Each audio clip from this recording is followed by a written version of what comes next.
Welcome back into another Friday edition of the Daft on Draft podcast. I am Corey Kinnan at Fake Corey Kinnan on Twitter. Before we get too deep into this, just again want to plug the Substack that this podcast is hosted on, daftondraft.football, as well as Apple, Spotify. Like, subscribe, do what you got to do there to continue to show the love for the show. But again, as we do every Friday, we will be previewing the slate of games that are upcoming, what 2025 NFL draft prospects have a lot on the line, kind of who has a resume game coming up this weekend, those sorts of things, one-on-one matchups to watch. But before we do that, obviously, Dalton from Pennsylvania, once again, how are you doing this evening? Yeah, time to shamelessly plug my crap too now. Hell yeah. If you guys want to watch all the tape that we watch, you can head over to my Twitter. I have a Patreon. You can click on that link. You can become a member for $5 a month. You can have pretty much every game of all 22 that you can imagine outside of, unfortunately, some FCS teams have been nixed from the database that I have. So can't get a couple of the small schools, but every P4 school and every Division I, every FBS school is on there or can be on there by request. So you guys want to watch tape? You guys want to see what we see? That's the way to do it. Love it. I love it. As somebody else, who just launched independent draft work, I respect it. It's great. We're both doing it. So I would love to keep doing it. So show us the love. Yes. Feed our families. Put food on our tables. Feed our kids. Speaking of, my son is in the sweet spot for Halloween. Trick or treat was tonight. Yeah. The sweet spot for Halloween where he's cute enough, he can walk around, he can talk, where he can go trick-or-treating and look cute for all the neighbors, but he's not old enough to eat all that candy. So you know what time it is for dad. It's the dad tax. It's dad tax season. Tax season. I'm living my life right now. So I've already had a few Reese cups tonight. So I had a little cheat meal today. I had a pumpkin spice latte and I had a pumpkin snickerdoodle. I went full white girl today. That was the only I don't very off topic here. We will get to football here in a second, but I don't crave huge sweet cheat meals, massive gorging cheat meals these days. I used to have a massive appetite. I used to eat a ton. And now that I'm just so used to eating my 400 to 600 calories on average usually per meal, just spread out throughout the day. I don't want to be full at all. It's not a comfortable feeling for me anymore. So my cheat meals these days are like a PSL and a freaking cookie. That's all it is. I just want a little bite of sweetness or half a pizza, not a whole pizza anymore. Those days are over. I love it. I love it. I've started the fitness journey thing too. So for me, it's I need something that looks good, but still gets towards my goals. So yeah, the Instagram recipe scroll of find me something, find me something that I can make and give me to eat. Absolutely. Yeah, but I love it. Let's get to some football here. Again, we can't talk about the Thursday night slate because it is Thursday night when we're recording this. So Tulane, Charlotte, we're not going to talk about you. Wednesday night games, Jacksonville State beat Liberty 2 in a row for Liberty. That's not great. Kennesaw State, Western Kentucky. Sorry, I'm not talking about those games either. There were some Tuesday night games as well. But we do have some Friday night games. Ashton Janty will be the highlight of those Friday night games against San Diego State. That's probably all to highlight in that weekend or for Friday night, though. But then we get to Saturday, and right off the bat, noon kickoff, we get Ohio State, Penn State. The first how did Fox manage that? How did Fox manage that? I don't know. They've got a good slate though. Dude, to keep that from being a night game is such a huge benefit for Ohio State in this game, because night game at Beaver Stadium in a whiteout situation would be a very tough environment for that team to play in. And to be able to avoid that and get it at noon where everyone is still rowdy and have had enough alcoholic beverages, but they're not too rowdy to where they've been drinking all day. It's going to be a little bit of a benefit for Ohio State in this one. I tend to agree. Again, they're only 3-point favorites in this game as the fourth team against the third number 3 team in the nation. This game has potential to be a slop fest. I think it has potential for Ohio State to really get carried away in this game and pull out pretty far from Penn State, or it has the potential for Ohio State to kind of allow the other team to kind of stick around because their quarterback is proven efficient. Like he'll throw 13 for 16, but he's only going to throw for like 220. And so I don't think that, of course, Jeremiah Smith is capable of the big play, but right now they're only hitting about like one big play a game in that Ohio State offense for all the firepower that they have. And again, their left tackle issue has been very shaky since Josh Simmons went out with a knee injury against Oregon. Their backup tackle is also out in this game. He's going to miss some time, but even with him in the game, he had a rough afternoon last week against Nebraska. So the word on the street is they're going to start Donovan Jackson, the draft eligible left guard that we talk a lot about, that he's going to be starting at left tackle tomorrow. I don't think we talk enough about him. That's probably fair. I don't think we've mentioned him really at all too much. Yeah, I don't think we brought him up very much, but I actually quite like Donovan Jackson's tape. I haven't gotten too far into the weeds this year until, really the Oregon game is the one that I watched because they didn't play nobody up until then. So I watched the Oregon game. I thought he was really good against that interior group there, Jamari Caldwell and Derek Harmon. Watching him have to slide out to the outside and face Abdul Carter, your first time playing left tackle, is going to be theater. That is going to probably, if he plays well, that will make his draft stock this year. Yeah. To be able to slide out to tackle and have a good game against one of the best edge rushers in this class at tackle would be huge for his draft stock. Yeah, I agree. I don't think anybody's going to mistake him for a tackle at the NFL level. No. But yeah, absolutely huge to kind of prove that he has some athletic traits to set wide in a pinch.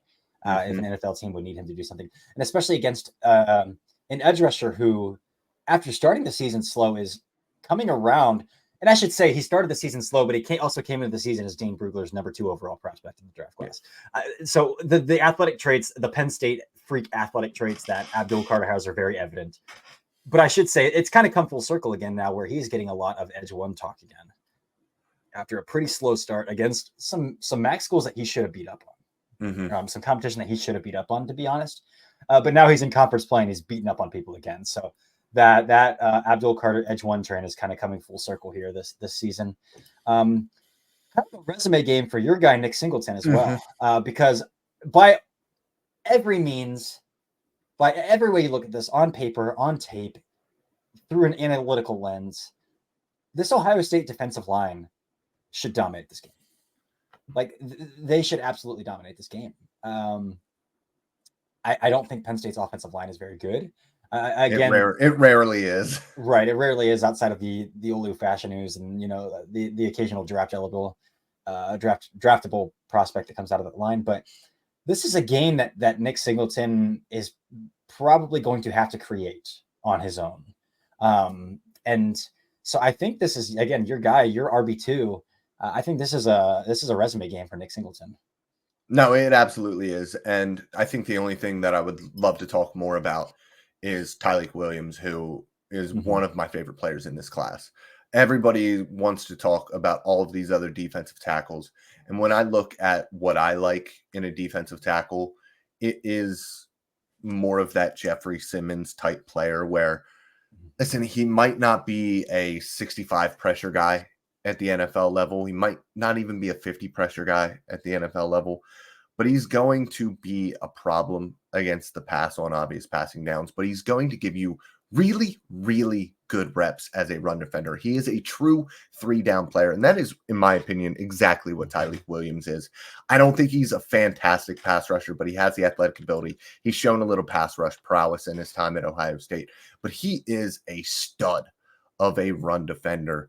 And so for me, he is one of my favorite players in this class because I think he is one of the few complete defensive tackles in this class. And he should, like you said, in our talks off air, he should dominate this football game.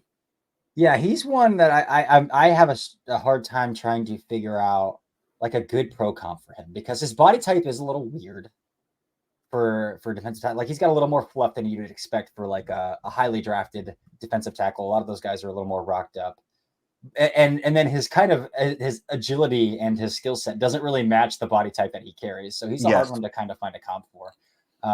But by all means, this should be a Tyleik Williams breakout game. And I think we've been on record saying that those two Ohio State edge rushers are probably two of the more overhyped players in the draft class compared to being two of the highest recruited players at the position in recruiting history, both really highly touted 5-stars. JTT coming out of Washington, and then Jack Sawyer coming out of Columbus, obviously from Pickerington.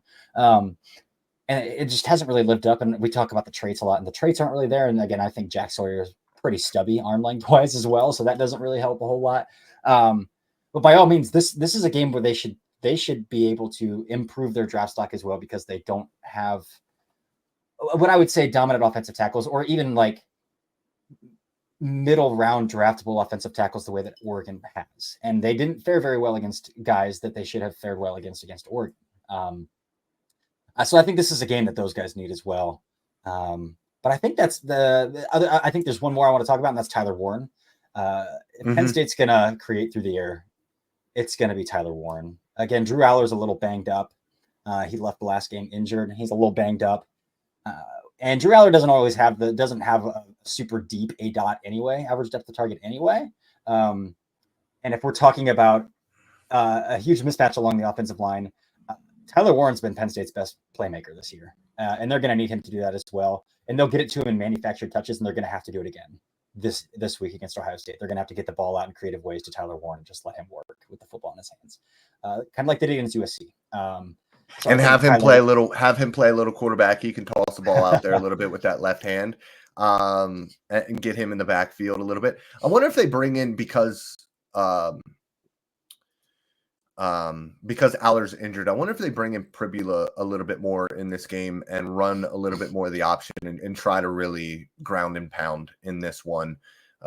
Partially because they don't have any weapons on the outside, and Ohio State, outside of the guy who we thought was really good at corner, they actually have some really good corners outside of that guy.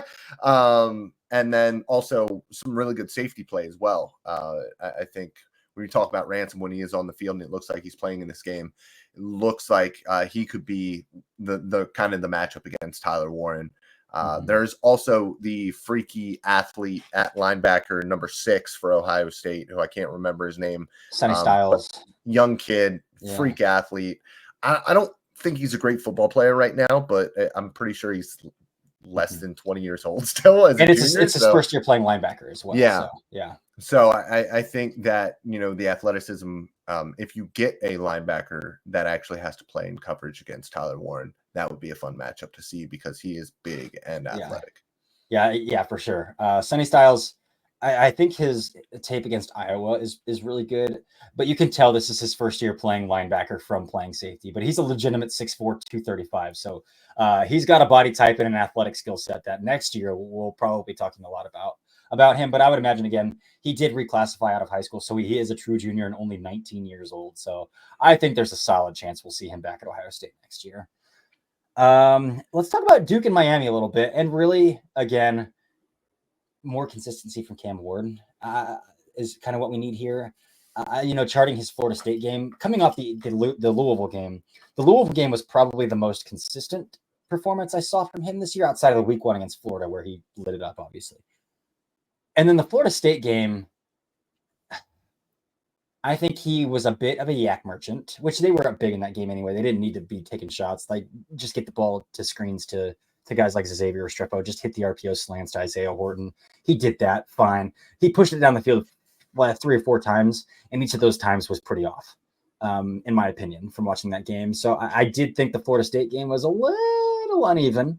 And again, Duke might be their last tough matchup till they get to the ACC championship game. Duke's sitting at 5-2, but again, I don't think Duke has extraordinary talent. So this should be another pretty decent sized win for Miami. I mean, they're 20-point favorites in this game. So can Cam Ward just keep being a little more consistent, showing a little more patience in structure, continuing to make plays like that is kind of what I'm looking for here. Yeah, I'm interested because it really seemed like that wide receiving core struggled a little bit last week against Florida State. Florida State ran a bunch of man. But I didn't sit down and watch Cam specifically. I was watching, watching Xavier Restrepo has just become like a fan favorite of mine. Like, I don't even do it as an analyst anymore. I just go and I watch him play football because he is legitimately like one of those old school slot guys who is a little bit undersized, but he's an absolute dog. I watched him absolutely blow up a safety earlier today. I was watching Virginia Tech. I think I was watching Virginia Tech. I was watching the two corners there, and I watched a play where he just absolutely destroys the safety on a run play. He blocks a corner on the outside, gives him up, and then runs straight for the safety and absolutely demolishes him. And that's what you want to see from 5'8" slot wide receiver. It's a fun tape watch for Restrepo every single time. It for sure is, yeah. Like, it's hard to deny him being a top 100 pick. It's really hard to deny him, despite him being 5'8". We'll see what kind of vertical athlete he is at the combine, but I mean, he's clearly twitchy enough to win over the middle of the field. Yeah, clearly twitchy enough to separate underneath. So that's kind of what you need from a guy like him. And if he'll go out and block his ass off like he does on tape, like he's gonna fall in love, have some big fans at the NFL level for sure. Let's talk about Ole Miss, Arkansas. Really, just one matchup I want to hit on here, and again, it's the guy that I mentioned a lot in Fernando Carmona, San Jose State transfer, first year in the SEC against Princely Umanmielen and Jared Ivey in this game. Or my guy JJ Pegas is going to kick out every once in a while and play some 5-tech, come off the edge in NASCAR packages and stuff like that too. Some creative packages on obvious passing situations. So how does he handle those guys? Again, if we think he's a guard at the next level, I think Jared Ivey's a guy who's going to go through his chest. So, and Jared Ivey's 6'6" and 275 pounds. So yeah, how does he handle a guy like that coming through his chest? I think is going to be something that I'll be watching a lot. In this game, I need to tune back into Carmona. I watched some early season stuff, kind of tuned out mid-season, and I want to tap back into that. And this will be this is the point in the season was like, I really want to write final reports, but then I look at the schedule, it's like, oh no, I'd really like to see that game before. Yes, exactly. I really want to see that game before I write that final report. Yep. But this is like the week where like a lot of those guys have hit that matchup that I want to see. Like last week was a huge one. There was a lot of one-on-ones last week I wanted to watch. This week is another one where it's like, okay, now we're getting to a point where I feel comfortable writing some final reports. Carmona's is one of them here. Yeah, so, I sat down and I watched Ivy and Umanmielen. This past week, I watched a ton of edge rushers, and Ivy is somebody who really stood out to me this week as a player who I think has not grown on me because I didn't really watch him before that, but I think grown on the NFL draft community as a whole so far this season. So, I mean, he's kind of out producing in some ways. Princely, I think that he has more of an NFL repertoire than Princely. Princely just has that bend that you just want to say, please figure it out. But we've been saying he's a fifth year now. We've been saying that for 2 years now. Exactly. Hoping that 3 years, honestly, trying to say, telling him to like, can we figure it out? I do wonder about like Ivy's tradesy kind of stuff though. And I think he might get knocked a little bit in the community for that. Like, I don't think he's super explosive. Yeah, exactly. That's what I'm saying. No. I don't think his get off is No. So yeah, I agree there. Minnesota, Illinois, couple matchups talking about here. I'll let you talk about the one you want to talk about. Yeah, Gabe Yakas and Ariante Ursary. Ursary is getting a lot of love as being, OT5 to OT2, depending on how you look at the top of the offensive tackle class and whether they're guards or not. But this is going to be a really big matchup for him. I like Yakas quite a bit. So this is the one that I'm looking at. Really even more than the last matchup with Ivy and Umanmielen versus Carmona. I want to see Yakas and Ursary up against one another this week. Yeah. I did some consulting for an agent way back in the day, and his freshman tape, I recommended him to an agent as a freshman. I think he's kind of plateaued a little bit just because I do think, I think his sophomore season last year, he was trying to like figure out some things to add and kind of got outside of like, no, these are actually the things that I do well. And now he's back within himself and realizes like, I'm probably a power rusher only. I don't have the hips to try to take the outside track. Also a little stubby in the arms, kind of some stuff like that as well.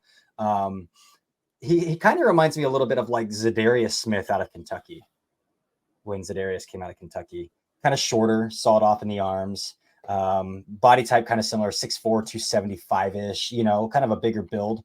But Za'Darius Za'Darius has more flexibility in the hips, though, I would say, for sure. But has kind of lived as a big end opposite of some other more explosive pass rushers throughout his career, and made a living doing that. He's gotten paid really well and made some Pro Bowls doing that as well. So yeah.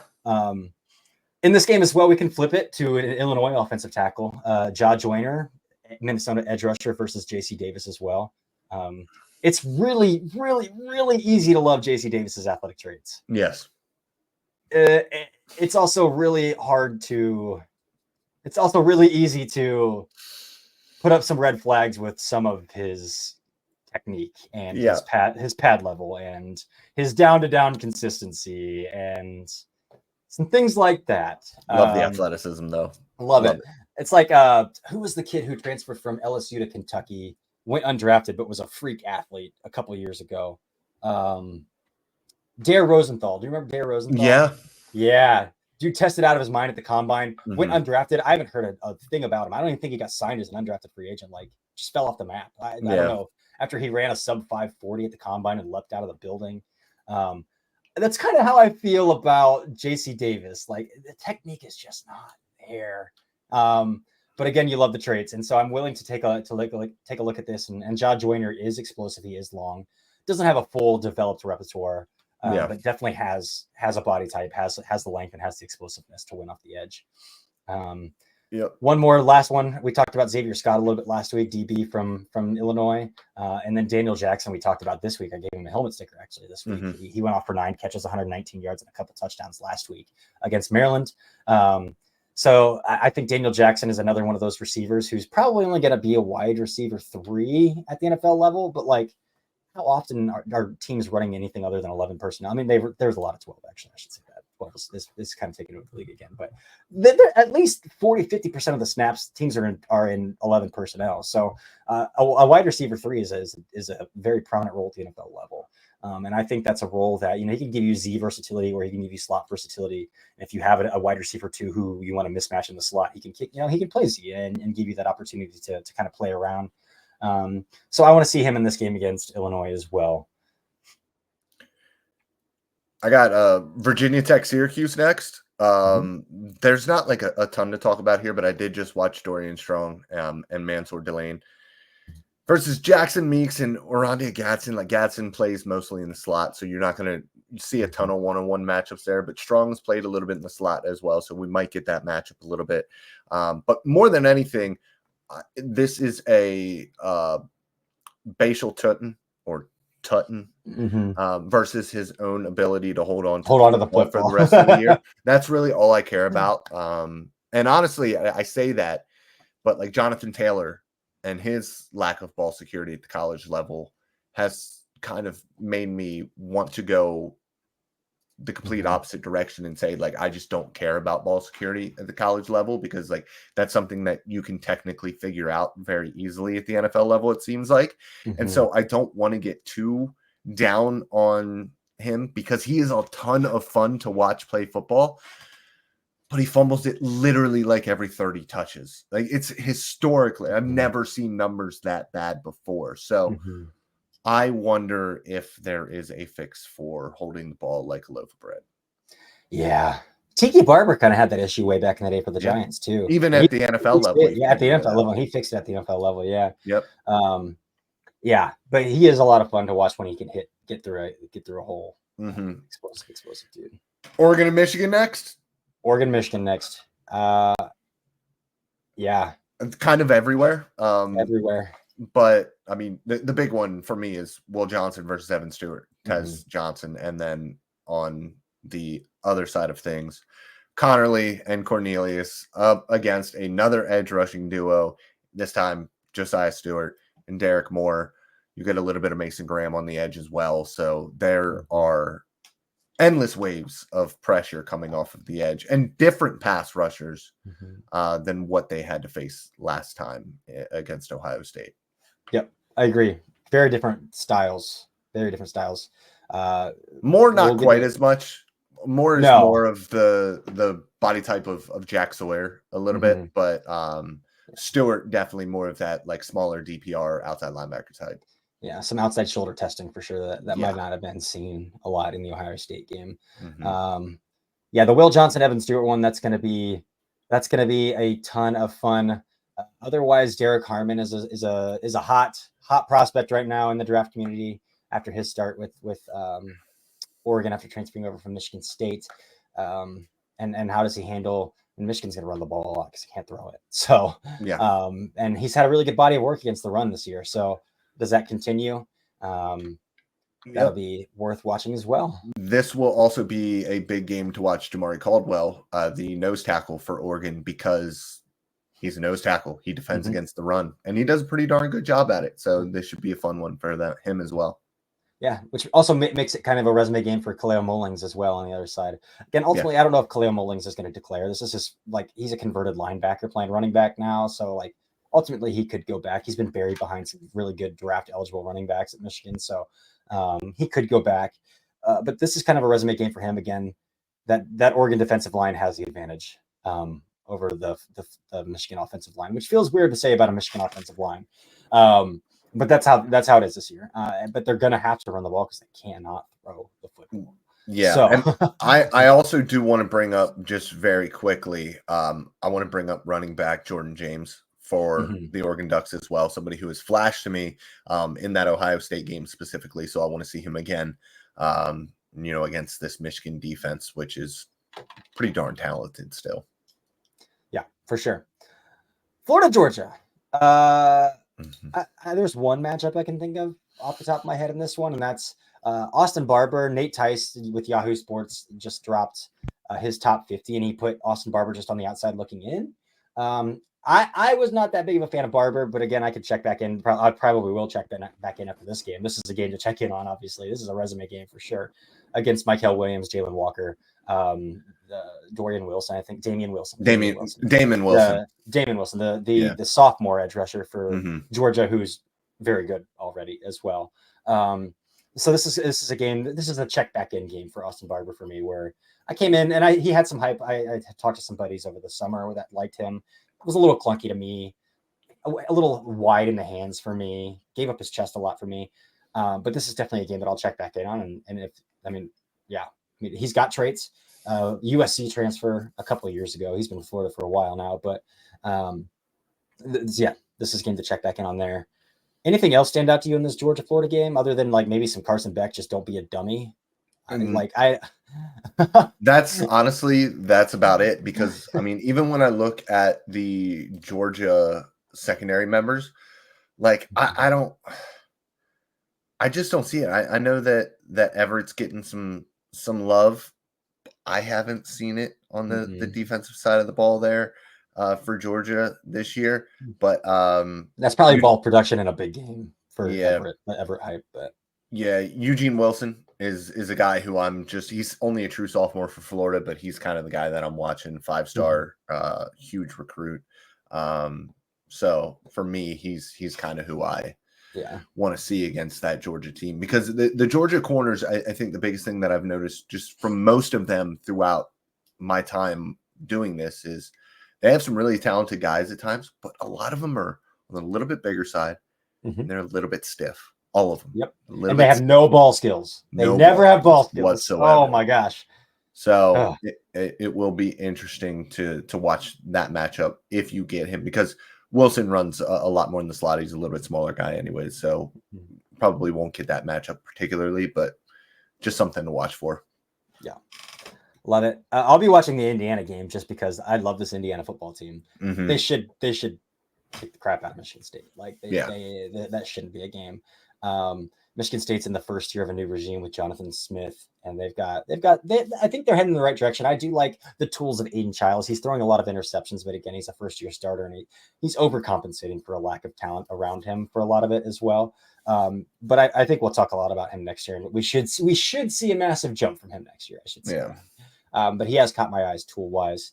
But Curtis Rourke, again, I think has played himself into draftable territory. I'm not going to sit here and say I think Curtis Rourke is a day 2 pick now. I think Curtis Rourke is playing himself in the first round. I'm going to let a good college quarterback and a good fun college quarterback be a good fun college quarterback. such a tendency when we see a guy, you get those dopamine hits on social media, and we look at a box score and see a guy playing so well. We're like, we got to talk about his NFL draft stock. But I'm going to enjoy the Maple Missile for what he is right now. And whenever I think about this, I think of Falk at Washington State. Oh yeah, every single time I'm like, this dude. Anthony Gordon too. Yeah, Washington State can't throw the football. Just can't do it. Just plays in the air raid. Yep. Plays in the air raid. Texas A&M at South Carolina. I want to see Fothery and Zune up against Kyle Kennard and Dylan Stewart. Obviously, Dylan Stewart not draft eligible for a couple more years. But Kyle Kennard, somebody who I was very impressed with watching. And so far this year, Fothery and Zune are having really good years. Zune probably a guard at the next level, but looking like an NFL player. So this will be a fun matchup. Yeah, Fatherly's going to declare because I think he's out of eligibility, but and he came back from an injury, and he's been a long time starter. He was out last year, obviously, so I'm pretty sure he's going to be a draft eligible guy. Texas A&M has so much stinking oil money that it's hard to say any underclassman is going to declare from them because they could just pay you out the wazoo to come back with NIL money. But Zune is a really solid player as well. South Carolina, I can't think of it like any offensive weapons that are going to really test Willie Jr. or Willie III, and I can't think of any offensive linemen that's really going to test those three defensive linemen we've talked a lot about over the past week: the Shamar Turner, Shamar Stewart, and Nick Scorton. Should be a fun week for those three. Should be on paper, but again, South Carolina also has a quarterback that is incredibly difficult to bring down and runs a 4.40 and has a big arm, even if he's not quite there. Getting through progressions and getting the ball out on time. Can they get him to the ground? Can they keep him in the pocket? Can they track? What do they look like chasing him? Like, that'll show you some athletic traits on tape as well. So, what do we got next? Clemson versus Louisville. A lot of talk about Ja'Cory Brooks recently. He gets a ton of targets there in Louisville. Versus Avion Terrell. Avion Terrell, not draft eligible yet.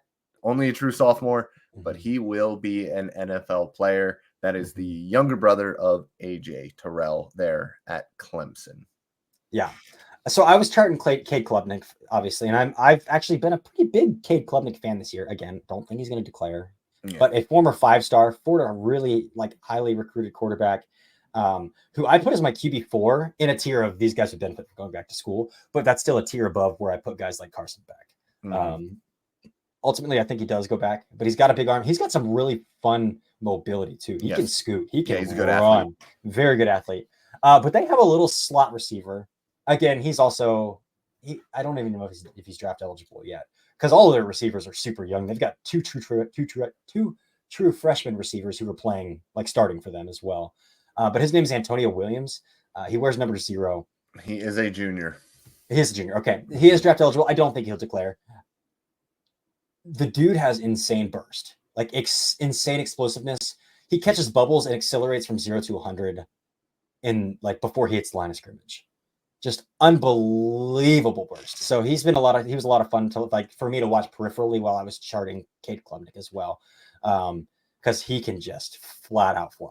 And so you're saying him versus Quincy Riley is going to be a matchup for the Quincy Riley came into the season. Riley's a great athlete too. He is. Yeah, and Riley came into the season with a lot of hype. It's kind of died off a little bit. I don't know if he's played up to his standard this year, but that will be a fun matchup to watch in this game as well. They also have Tavion Nicholson, who Illinois transfer there. I think we all mostly remember him for a horrific personal foul penalty last year that I think cost them a game. But he was a fun player when he was a junior. With all of that defensive talent, he was kind of the slot guy for them there, and he was really, really scrappy, a fun player. So, again, just another guy on that Louisville Cardinals defensive backfield to watch in this game. Yeah. Louisville has got some a couple probably sub-package pass rushers on the next level as well, like Ashton Guillote, I don't really know how to pronounce it. Has some high, people like him.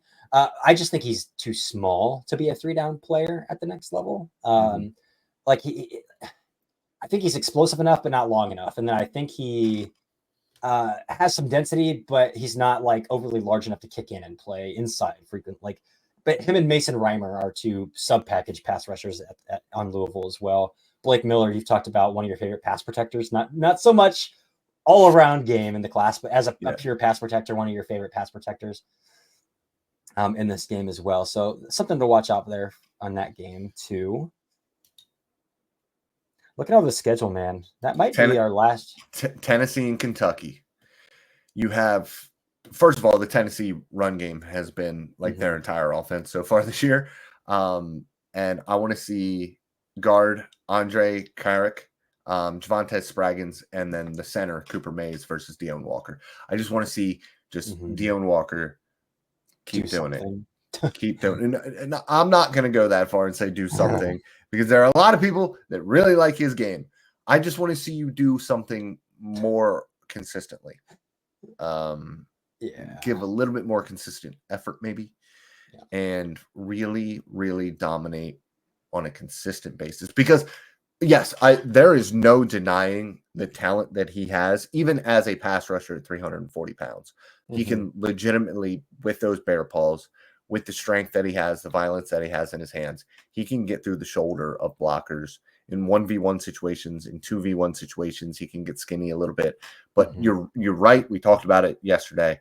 There's way too much pad swelling. There are way too many reps that he just takes completely off and stands there and takes a break during the play. And so for me, I just want to see more consistent effort from Walker. Yeah. This game would be really exciting if Maxwell Hairston wasn't hurt as well. Yeah, it sucks. I know. I watched Maxwell Hairston and like he's a really twitchy athlete. He's very thin. He's a very thin player as well. But Tennessee would test you vertically, and Tennessee's got Chris Brazzell, a Tulane transfer, who's going to go back to school. He hasn't put it together. And again, transferring to Tennessee is probably the worst thing he could have done for his development as a route runner and as a wide receiver because he's running 3 routes. But his Tulane tape was a lot of fun. I loved him at Tulane when I was charting Michael Pratt last year, and he made that. It was against Alabama. He made that huge catch to retake the lead. I think it was against Alabama in the back of the end zone. And so he's a good wide receiver prospect. Again, ultimately a guy we'll talk about in 2026 and a guy that we'll have to try to project as a legitimate route runner outside of that offense. A guy we'll probably need to see sink his hips at the combine on air. And one of those kind of guys. Also Squirrel White, who the name Squirrel, you're going to be fast, and he is insanely quick. And then Brew McCoy, former 5-star, but again, none of it really matters because Maxwell Hairston hasn't played in over a month now. So it's a tough one to really get too excited about. And then we have to mention Dylan Sampson a little bit. He legitimately has top 5 back capability in this class. I really do think we've talked about it, that it's incredibly hard to evaluate Tennessee running backs because it's all inside zone against 5-man box, 5-man boxes or 6-man boxes, because they just spread defenses out boundary to boundary, hash to hash, to the point where there's like one linebacker left in the box. And it's like, okay, you're running into light boxes every single time. So Tennessee backs are a little bit trickier to evaluate. But he's a more physical runner than backs we've seen come out of Tennessee in recent history as well. So I do like Dylan Sampson quite a bit. Yeah, really good player. And I think he has like 27 touchdowns or something. It's not that many. I think it was last time I checked, it was 17.